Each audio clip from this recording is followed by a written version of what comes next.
RMC, After Angleterre, Jérôme Sillon. Salut à tous, merci de votre fidélité à l'After Angleterre, à écouter, à regarder sur toutes les plateformes et notamment sur la nouvelle chaîne After Télé et sur la chaîne YouTube de l'After également. Pensez à vous abonner, vous ne raterez aucun épisode, n'hésitez pas à mettre une note, à écrire un commentaire. Chaque semaine, on part à la découverte des clubs, des joueurs, des histoires du football anglais avec notre drôle de dame anglaise, Julien Laurence. Salut Ju. Salut Jay, salut à tous. Et avec Rémi Dumont également. Salut Rémi. Salut Jérôme, salut tout le monde. Désespérés par Ruben Amorim, les supporters de Man United ont retrouvé le sourire.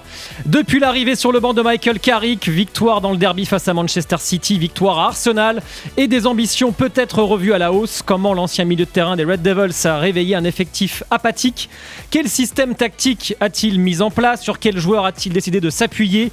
Carrick doit-il être plus qu'un intérimaire? Que peut espérer United dans cette fin de saison? C'est parti pour l'After Angleterre. Et pour en parler, on accueille un fidèle auditeur d'RMC, supporter de Manchester United. C'est Shaker qui est avec nous. Salut Shaker. Bonjour à tous, comment allez-vous? Ça va et toi? Tu dois être soulagé là, non? Soulagé, mais impatient aussi des prochains matchs pour confirmer un petit peu. Bon, tu nous raconteras tout ça évidemment. On va parler de Carrick, on va revenir sur le bilan également de Ruben Amorim. Mais d'abord, le match où United a choqué le monde, c'était à l'Emirates Stadium le week-end dernier, Rémi. Ouais. Dans quelle composition d'équipe United a réussi à s'imposer à Arsenal? Choqué la première ligue en tout cas, puisque Michael Carrick a fait un 4-2-3-1, ce qui change un petit peu de ce que pouvait faire Ruben Amorim avec son 3-4-3 ou son 3-4-2-1, avec notamment des revenants, Kobbie Mainoo, associé à Casemiro au milieu, Luke Shaw qui est réapparu avec Dorgu qui était plus haut du coup en tant qu'ailier gauche, Mbeumo en pointe surtout. Donc voilà, c'est des changements qui ont fait que Manchester a pu gagner face à Arsenal sur le terrain d'Arsenal. Donc c'était il y a pour la dernière fois en 2015 il me semble. La dernière fois, ouais, ça faisait très très longtemps. On va parler des individualités évidemment. On parlera notamment de Dorgu, de Mbeumo, des recrues de l'été dernier. Mais déjà, juste sur le système tactique, en quoi ça a été payant de revenir à quelque chose de plus classique? Déjà parce que je pense que le système d'Amorim était un problème déjà à la base. Donc à partir du moment où tu changes, tu aurais pu changer dans un 4-3-3, dans un 4-4-2, enfin peu importe. Il fallait absolument oublier et se détacher de ce que Amorim avait pu faire tactiquement avant. Tu remets Bruno Fernandes dans sa position préférentielle et là où il est le meilleur et là où il est un des meilleurs joueurs du monde déjà en numéro 10, ça aide. Pour rejoindre ce que Rémi vient de dire, tu places Mbeumo dans l'axe parce que tu sais aussi que contre Manchester City, puisqu'il avait déjà fait ça, Carrick, et contre Arsenal, tu auras des espaces, tu pourras en profiter et c'est parfait pour Mbeumo. Sur les côtés, tu apportes de la vitesse avec Dorgu qui est plus un piston gauche vraiment, en tout cas c'est comme ça que c'était révélé à Lecce, ou un arrière gauche, mais là tu le mets un petit peu plus haut, tu sais qu'il va défendre aussi, mais tu sais qu'il a cette pointe de vitesse qui va beaucoup t'aider. À droite t'as Diallo, rapidité, vivacité, très bon techniquement, Mainoo qui revient, tu mets même confiance à Maguire dans l'axe avec Lisandro Martinez. Alors sur le graphique qu'on a montré, on avait inversé Dalot et Martinez, mais de retrouver l'expérience de Maguire, vous savez que je suis pas un fan de Maguire, mais là c'est vrai que son duo avec Martinez marche très bien, il a solidifié cette défense. Et donc, c'est vrai que de revenir à des bases, à des choses beaucoup plus simples, ça a énormément aidé cette équipe-là. Shaker, tu es d'accord avec Julien? En quoi ce système tactique, est-ce qu'il correspond finalement plus également à l'effectif de United? Alors, je vais être complètement d'accord avec la dernière phrase de Julien quand il dit qu'on est revenu à quelque chose de beaucoup plus simple et des choses qui rassurent énormément les joueurs de Manchester, qui vont rassurer aussi l'environnement de Manchester, parce que sur le mois de décembre, ça a commencé à devenir un petit peu insoutenable pour Ruben Amorim par rapport à son système. Maintenant, je pense que on a une petite dichotomie par rapport au groupe de Manchester United. Je pense que la défense est mieux on va dire que les défenseurs sont mieux en 3-5-2 ou en 3-4-2-1, mais par contre le reste de l'équipe, mais surtout Bruno Fernandes, est beaucoup mieux en 4-2-3-1. Et quand tu mets ton meilleur joueur dans son meilleur poste, en fait il a réussi à éclairer sur le match de City et sur la deuxième mi-temps d'Arsenal le reste du groupe et donner un petit peu cette confiance et cet élan au reste de l'équipe. Alors 2 victoires donc à Arsenal et face à Manchester City, mais 2 scénarios différents, Rémi. 2 façons de gagner quelque part, parce que c'est pas les mêmes victoires. Non, c'est pas du tout les mêmes victoires ni le même style, puisqu'on a pu voir que face à Manchester City, il y avait que 32% de possession, par exemple, pour United, alors qu'il y en avait 43 face à Arsenal. En termes de buts, bon, ça s'équivaut à peu près, même si forcément le troisième face à Arsenal offre la victoire. Mais au niveau des tirs cadrés, c'est là où on a vu que Manchester United était devenu clinique, parce que ils ont cadré 7 tirs face à Manchester pour seulement 2 buts. En revanche, ils en ont cadré 3 face à Arsenal pour 3 buts. C'est là où on voit que, on va dire que dans les têtes, mais aussi dans les pieds, ça va beaucoup mieux, puisque c'est beaucoup plus efficace. Ouais, ils ont surperformé parce qu'ils s'étaient créé 0,7 XG, donc c'est la probabilité de marquer qui était même pas à 1 but, et ils en ont mis 3, alors que contre City, c'était procuré de grosses occasions. Qu'est-ce qui diffère, Jus, entre les 2 victoires de l'Air Carrick là? La première, déjà, elle est à domicile, à Old Trafford. Tu as le public avec toi, il y avait beaucoup d'intensité. Ils ont joué vers l'avant très vite, avec moins de possession, comme on vient de le voir sur les statistiques. Mais c'était une performance beaucoup plus dominante, je dirais, que celle à Arsenal, où ils sont sous pression la première demi-heure, ils sont menés aussi. Il y a l'erreur de Zubimendi qui fait partie du jeu, forcément, mais qui les relance complètement à la fin de cette première période. Et le but d'Mbomo. Après ça, Dorgu, c'est un but de classe mondiale. Cunha, c'est un but de classe mondiale. C'est des buts que tu peux retenter, des frappes que tu peux retenter. Et je pense que celle de Dorgu, elle ne retournera pas comme ça dans la lucarne là. Donc, il y a eu des faits de jeu beaucoup plus favorables pour eux dans ce match contre Arsenal, qui a fait qu'ils sont allés chercher cette victoire assez incroyable, puisqu'Arsenal était invaincu à domicile depuis 9 mois. Que personne n'avait pu les battre cette saison, par exemple, aussi à l'Emirates. Alors que contre City, tu peux gagner 4-0. Finalement, il y a pas trop de doute là-dessus. Alors que Arsenal, à un moment, à 2-2, avant que Cunha marque à la 88e ou 89e, le match nul, finalement, je pense que Carrick aurait signé, Xhaka aurait signé, tout le monde aurait signé côté United pour prendre ce 2-2-là. Alors que contre City, c'était vraiment une performance, encore une fois, beaucoup plus dominante. Quelle victoire t'as le plus réjoui, Shaker, toi? C'est quoi? C'est de battre le rival mancunien ou le grand rival d'Arsenal, en référence à la rivalité des années 90-2000? Alors, je veux dire que c'est la victoire face à Liverpool il y a quelques mois. Mais si je dois choisir entre les deux, c'est surtout le match contre City, parce que la production des 14 joueurs a vraiment été exceptionnelle. Le match d'Arsenal, c'est quand même un attaque-défense, il faut vraiment se le dire, même si Arsenal n'a pas été si dangereux que ça, finalement. Mais quand même, en termes de maîtrise et de changement, d'attitude et de composition, bien sûr, le match de City a quand même été une sacrée claque pour énormément de monde, on va dire, worldwide. Alors, ce qui est dingue, c'est que Rémi, Michael Carrick poursuit son incroyable série sur le banc des Red Devils. Il est tout simplement invaincu avec Manchester en tant que manager, puisque c'est 5 matchs, 4 victoires, 1 match nul, donc 0 défaite et 2,6 points par match. Juste rappeler qu'il a fait 2 intérimaires, un premier de novembre à décembre 2021, puis depuis le 13 janvier 2026 jusqu'à aujourd'hui, et voire même plus tard, pour Carrick avec Manchester. C'est peut-être finalement lui la fée magique pour Manchester. Et ce qui est dingue, c'est qu'il n'est pas invaincu contre n'importe qui, parce que certes, il n'a pas perdu en 5 matchs, mais c'est pas contre Burnley, Bournemouth ou Norwich. On a beaucoup de respect pour ces équipes-là, mais en termes de tableau de chasse, il y a des sacrés bestiaux, puisqu'il y a 2 victoires contre Arteta, il y en a une contre Guardiola, une contre Emery, une contre Tourelle, avec Chelsea, donc Aston Villa, City et face à Arsenal, ce qui montre bien l'impact qu'il a pu avoir, et le fait que ce soit un entraîneur aussi confirmé, puisqu'il ne faut pas oublier qu'il est passé par Middlesbrough aussi. Un match nul donc face à Tuchel et des victoires face aux autres. Julien, c'est quoi la méthode Carrick? Alors, on en saura peut-être un peu plus ce week-end-là avec le match contre Fulham à domicile, parce que ce sera une configuration de match complètement différente de celle qu'il a pu, pour l'instant en tout cas, rencontrer contre City et contre Arsenal. Mais comme on l'a vu à Middlesbrough, parce qu'en fait, on peut vraiment juger pas sur les 5 matchs de United dont on vient de montrer les résultats, parce que en tant qu'intérim, c'est un peu particulier forcément, mais plus sur la période qu'il a eue à Middlesbrough, où on a trouvé une équipe, encore une fois, en cas de 3-1, où il faisait jouer les jeunes, où il a beaucoup développé les jeunes, notamment, où il a eu des très bons résultats, même si ça ne s'est pas très, très bien fini, mais quand même dans un cas de 3-1 en général, avec du jeu, pas mal de jeu, avec pas mal d'intensité aussi, notamment à la perte du ballon. Et c'est peut-être aussi, encore une fois, sans vouloir non plus mettre trop de tacle à Ruben Amorim, qui n'a pas non plus tout fait n'importe comment, mais c'est peut-être aussi ce qui manquait, c'était cet engagement-là, cette envie qui, au final, dans les dernières semaines du règne d'Amorim, n'était plus trop là, alors qu'on l'a déjà retrouvé sur les 2 premiers matchs de Carrick. Qu'est-ce qui te plaît particulièrement, toi, Shaker, dans ce que tu vois sur le terrain? Moi, c'est plutôt le calme que Carrick instaure dans le groupe, mais aussi avec la presse. Il était comme ça en étant joueur. Il infusait un petit peu son calme au milieu de l'équipe. Et là, j'ai l'impression de retrouver un petit peu cette sérénité que Carrick donnait avant, mais là qui peut donner à son groupe.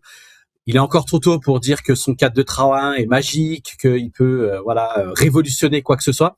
Mais en tout cas, ce qui est bien, c'est qu'il a commencé à redonner un petit peu confiance à certains joueurs, mais surtout à apaiser un groupe qui était pas forcément contre leur ancien entraîneur, mais forcément agacé par certaines méthodes de Ruben Amorim.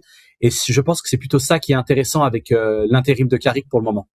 Et Shaker, qu'est-ce que tu penses en fait de ces victoires dans le sens où gagner contre City et Arsenal quelque part c'est un exploit vu la situation de Manchester, mais en même temps les vrais matchs ils vont peut-être commencer justement dès ce week-end face à Fulham où c'est des adversaires on va dire un peu moins clinquants où vraiment là va falloir se motiver entre guillemets parce que c'est facile d'être motivé contre City ou Arsenal, non ?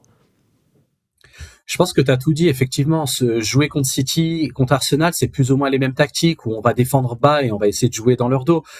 Dimanche, on joue contre Fulham. Je suis pas sûr que Fulham joue à 70 mètres de leur but comme Arsenal le faisait. Ça va être un peu plus compliqué, effectivement, de développer du jeu. Maintenant, on a les joueurs pour développer du jeu. On a Bruno Mbeumo, Cunha, Ahmad. Effectivement, on a des joueurs qui sont censés pouvoir être à ce niveau-là. Et une victoire contre Fulham viendrait pour moi valider les 2 premières victoires de Michael Carrick et potentiellement lancer une série.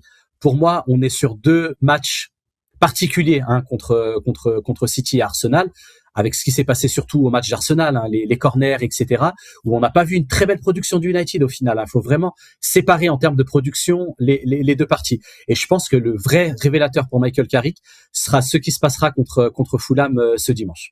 Ouais, il y a Tottenham après derrière. On va en parler de la suite du calendrier, mais d'abord, tu en as déjà un petit peu parlé, Shaker, mais c'est vrai que l'arrivée de Michael Carrick, ça a été une bouffée d'oxygène pour un vestiaire qui était un peu lassé du management de Ruben Amorim, mais le passage du Portugais restera à tout jamais un échec, Rémi. Oui, parce que en termes, c'est simple, en termes de victoire, de pourcentage de victoire, c'est le pire depuis Moyes, puisque c'est 38% de victoire seulement sur 63 matchs. Alors c'est beaucoup moins que les autres managers, même si Moyes en a joué mine de rien moins puisque c'était 51, mais voilà sur le. On a mis ceux qui ont une cinquantaine de matchs à la tête de United depuis minimum. La retraite de Sir Alex Ferguson en 2013. Ouais, au minimum, mais c'est pour vous dire que voilà le pourcentage de victoire est quand même très faible avec 38%, et puis surtout il y a 0 titre alors que tous les autres hormis Solskjaer évidemment ont gagné au moins un titre avec Manchester, ce qui prouve bien que Amorim a tout simplement pas su trouver la recette magique, même si effectivement il a eu moins de matchs. Voilà, que ce soit Moyes, Van Gaal, Mourinho, Solskjaer, Ten Hag, ils étaient tous à plus d'une victoire tous les 2 matchs. Amorim, lui, n'est qu'à 38%. Quel bilan, Jus, tu tires finalement de Ruben Amorim à Manchester United au-delà de l'échec? En fait, pourquoi ça n'a pas marché? Qu'est-ce qui collait pas? C'est une très bonne question. Moi, j'ai trouvé ça décevant parce que je pense que, d'ailleurs, on avait fait un podcast déjà avec Shaker quand il était pas longtemps après son arrivée. On avait trouvé un petit peu de mieux. Il y avait des choses intéressantes. Il y avait un nouvel élan. Forcément, toujours quand il y a un nouvel entraîneur, au départ, il y a un nouvel élan. Et puis, au final, il s'est enfermé un petit peu dans sa rigidité tactique, notamment. Mais même aussi, j'ai l'impression, en tout cas, des histoires qu'on peut raconter autour du club. Son entêtement par rapport à ses idées à lui, par rapport à ses principes aussi, mais même dans sa relation avec son vestiaire, avec ses joueurs, c'est devenu compliqué aussi pour les gens au club de pouvoir converser avec lui, d'avoir ce genre de dialogue positif, alors que c'était un moment où il fallait vraiment, parce qu'encore une fois, cette saison, il y avait des choses, il y avait du mieux quand même, notamment dans les frappes cadrées, dans les occasions de but, dans même défensivement aussi. Donc tout n'était pas non plus acheté, mais c'est vrai qu'à un moment il s'était enfermé dans une bulle où il était que lui dans cette bulle. Il y avait plus ses joueurs, il y avait plus son directeur sportif, il y avait ses adjoints et lui, et c'était tout. Et en fait, il y avait plus les supporters non plus, et ça pouvait plus continuer comme ça. Et sa fracture à lui, elle est pas trop forcément ni par rapport à ça, parce qu'il était 5e quand il est limogé, ou par rapport même aux performances, même s'il y a des bas, très bien sûr, la défaite à Grimsby en Coupe de la Ligue, elle est inacceptable. Il y a ce genre de match-là, c'est sûr. Mais pour moi, la fracture, elle est avant tout avec le club et son problème de communication avec les gens, notamment au-dessus de lui. Ouais, c'était devenu toxique cette relation-là. Dans un instant, on parle des ambitions de United dans cette fin de saison. On parle également de Dorgu, de Bruno Fernandes, des recrues de l'été dernier. On va essayer de tirer un petit peu le bilan et de se projeter aussi sur l'avenir. De retour dans l'After Angleterre, toujours avec Julien Laurence, notre drôle de dame, avec Rémi Dumont, avec Shaker, supporter de Manchester United. On parle des Red Devils, relancés, réveillés par Michael Carrick grâce à ses 2 succès sur la pelouse d'Arsenal et face à Manchester City. United est remonté à la 4e place de Premier League, à 8 points du duo Manchester City-Aston Villa, à 12 points du leader Arsenal, mais 1 point devant Chelsea. Et après la victoire à l'Emirates Stadium, la question a été posée à Michael Carrick. Est-ce qu'il faut revoir les ambitions à la hausse ?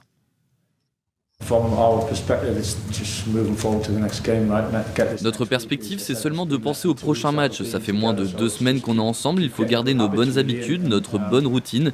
Les joueurs ont été fantastiques jusqu'à présent. Si on se projette trop loin, ça pourrait se retourner contre nous. Continuons à prendre match après match. Il faut aussi surfer sur cette vague, utiliser ces émotions, cette énergie, cette confiance. Mais il faut conserver l'humilité qui nous a permis de réussir ces 2 bons résultats.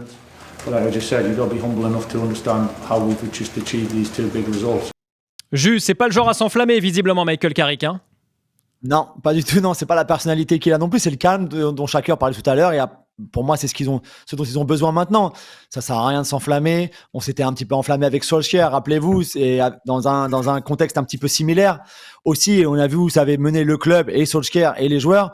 Donc ça sert à rien de s'enflammer. Il a tout à fait raison. Il y a des gros matchs qui arrivent. L'avantage, peut-être plus pour lui que l'avait Solskjaer, c'est qu'il n'y a qu'un match par semaine puisqu'ils sont maintenant simplement engagés en Première Ligue. Il n'y avait pas de Coupe d'Europe déjà cette saison et puis ils ont déjà perdu. Bon, la Coupe de la Ligue, c'est presque la fin, mais en Coupe d'Angleterre également. Donc c'est vraiment que ça. Et au moins, tu as la semaine pour travailler, pour mettre en place ce que tu veux et puis le match qui arrive le week-end. Objectif top 4, Shaker, pour toi ? Ou c'est trop haut, tu penses ? Je pense que c'est beaucoup trop haut par rapport aux exigences, mais surtout par rapport aux points déjà perdus et les dynamiques potentielles de Chelsea, on va dire, et Aston Villa. On avait fait le dernier podcast tous les 4 où je vous avais dit que moi je nous voyais entre la 8e et la 10e place. Peut-être que j'étais un petit peu dur. Pour moi, c'est plutôt top 6 et si on arrive en Ligue Europa, par rapport à la première partie de saison, je pense que ce serait déjà pas mal. Décale-toi un tout petit peu sur ta droite, Shaker, comme ça on te verra mieux à l'antenne quand tu parles, s'il te plaît. Coup dur en tout cas pour Carrick, Rémi, c'est la blessure d'un joueur qui était devenu majeur, celle de Patrick Dorgu. Oui, puisqu'il avait jusque-là joué 32 matchs pour 16 titularisations. Il était décisif toutes les 245 minutes avec 3 passes décisives et 3 buts. Il est touché aux ischio-jambiers, indisponible pour environ 10 semaines selon The Athletic. Il a 21 ans, c'est un international danois. Et puis il était surtout l'un des artisans de la grande victoire face à Arsenal notamment et un des joueurs clés cette saison. Avec ce but magnifique salué par Michael Carrick en conférence de presse d'après-match, l'entraîneur qui rappelait l'importance désormais de Patrick Dorgu.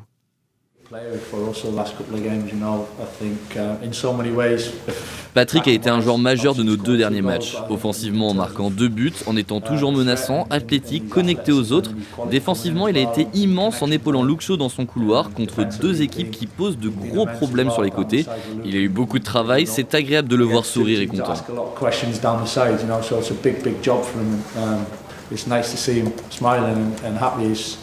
C'est un peu la révélation de la saison chez les Red Devils, Julien, et même une révélation presque inattendue. Personne ne l'espérait à ce niveau-là, parce que même si United avait mis beaucoup d'argent dessus, moi j'avais discuté avec des Français de l'effectif de Lecce, ils étaient surpris de le voir aller à United pour 30 millions d'euros, quoi.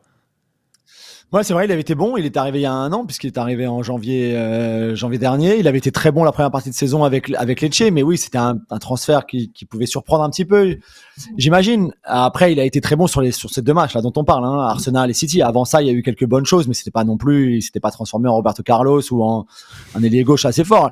Là, le truc intéressant côté Carrick de l'avoir mis à ce poste-là, donc. Ailier gauche, on va dire, ou en tout cas attaquant côté gauche, c'était aussi pour beaucoup défendre, comme on vient de le montrer dans le clip, pour aider Shaw, qui lui est au poste d'arrière gauche, que ce soit contre City, contre Semenyo ou contre Saka, contre Arsenal. Là, il était très bon puisque c'est avant tout un défenseur. Et si en plus il marque des buts comme il l'a fait contre City et contre Arsenal, 2 très jolis buts. Le deuxième encore plus, tu l'as dit, le double 1-2 avec Bruno et la frappe dans la lucarne, la volée dans la lucarne. Donc ça va le faire du mal et surtout pas parce qu'il avait été important, mais aussi parce que t'as pas un remplaçant naturel. Finalement, ça pourrait être Cunha ou Mbeumo qui irait sur ce côté-là, mais c'est ni pour l'un ni pour l'autre. Ou alors tu peux bouger Amat, mais ce serait pas naturel. Alors que lui, c'était très très bien investi à ce poste-là. Le joueur indispensable, on l'a déjà dit, mais c'est Bruno Fernandes, dont les statistiques restent toujours très élevées. Ah, il est en forme diabolique, puisque c'est un Red Devils. Depuis notamment compris, le comment ? On avait compris. Ouais, je sais pas, on sait jamais. Des fois, tu suis pas trop. Alors, je suis obligé de te rappeler. Allez, et prends le taquet, carrément. Depuis le 8 décembre, le tacle à la carotte. c'est 7 matchs, 3 buts, 6 passes décisives. Il est décisif toutes les 62 minutes avec Manchester United. Il est sous contrat jusqu'en juin 2027 avec une année en option. À 31 ans, c'est le capitaine et surtout le meneur vraiment d'hommes et de jeu de Manchester United. Décisif toutes les 62 minutes, c'est dingue. Donc depuis le début du mois de décembre, c'est même le joueur qui crée le plus d'occasions en Première Ligue cette saison. Shaker, il est indispensable à ton équipe. Il est indispensable depuis le premier jour où il a mis ses pieds à Carrington. Le problème de Bruno Fernandes, je pense que c'est son comportement sur le terrain. Et s'il était un petit peu plus lisse, je pense qu'il aurait fait beaucoup plus l'unanimité. Il est quand même assez décrié. Mais par rapport aux statistiques, c'est l'un des meilleurs joueurs du monde, surtout à cette position de numéro 10. Et c'est là où on peut en vouloir à Ruben Amorim de l'avoir mis quasiment numéro 6 devant sa surface pendant quasiment un an. Voilà. Donc c'est dommage, mais en tout cas on a retrouvé notre capitaine depuis ces 2 matchs. Espérons que les 15 prochains matchs ils soient à ce niveau-là. Je voulais dire également un mot des recrues de l'été 2025, parce que United, on l'oublie, mais Amorim, il a quand même eu droit à des joueurs United a payé quand même très très cher l'été dernier. Il y a eu plus de 200 millions d'euros investis, je crois, sur le marché des transferts, Rémi, et notamment en attaque. Oui, notamment en attaque avec Sesco pour plus de 75 millions d'euros, Bemo pour 55 millions et Cunha pour 60 millions d'euros. Et on va voir leur rendement, puisque Cunha a le plus joué avec 20 matchs, les autres c'est 18 matchs. En revanche, c'est Bemo qui marque le plus avec 8 buts contre 5 pour Cunha et 4 pour Sesco. En revanche, en étant décisif, un but toutes les 199 minutes pour Bemo contre 263 pour Sesco et 283 pour Cunha. Bref, c'est sûr que Bemo, qui a déjà été élu en plus mancunien du mois par les supporters à différentes périodes de la saison, c'est lui la vraie réussite, même si Cunha a marqué lors du dernier match. C'est pas mal les stats, mais on est loin quand même de Van Nistelrooy, même de Berbatov, des Wayne Rooney bien sûr, mais c'est pas encore des attaquants qui vont rester dans l'histoire des Red Devils, Julien, pour l'instant. On attend quand même beaucoup plus de ces joueurs qui ont coûté beaucoup d'argent. Ouais, c'est vrai, tu as tout à fait raison. Alors avec des profils très différents, des carrières aussi très différentes, on peut pas attendre la même chose de Sesco qui découvre la Première Ligue et l'Angleterre à son jeune âge, qu'un Mbomo qui la saison dernière était un des meilleurs joueurs du championnat avec une autre équipe, d'accord, mais quand même si Mbomo joue pas à son poste, le poste où il avait brillé avec Brentford, t'attends aussi beaucoup de lui, comme Cunha d'ailleurs, qui était lui aussi un des meilleurs attaquants de la Première Ligue la saison dernière. Pour Sesco, je reste un petit peu sur ma faim quand même encore, mais on verra, il faut lui donner sa chance. Il est arrivé il n'y a pas si longtemps que ça, il faut bien qu'il s'adapte. Pour les deux autres, entre la CAN, les blessures, les changements d'entraîneur, les changements de système, on les bouge un peu à tous les postes. C'est pas facile non plus, je trouve, de s'adapter, de s'intégrer dans un collectif pareil. Donc, on verra, mais on savait aussi qu'Mbomo et Cunha, surtout, vu leur niveau en Première Ligue et son passé, allaient améliorer cette équipe, et je pense qu'ils l'ont fait, même si effectivement on attend plus de buts et de passes décisives. Shaker, tu en penses quoi de leur performance à ces 3 joueurs, Sesco, Bemo et donc Matheus Cunha?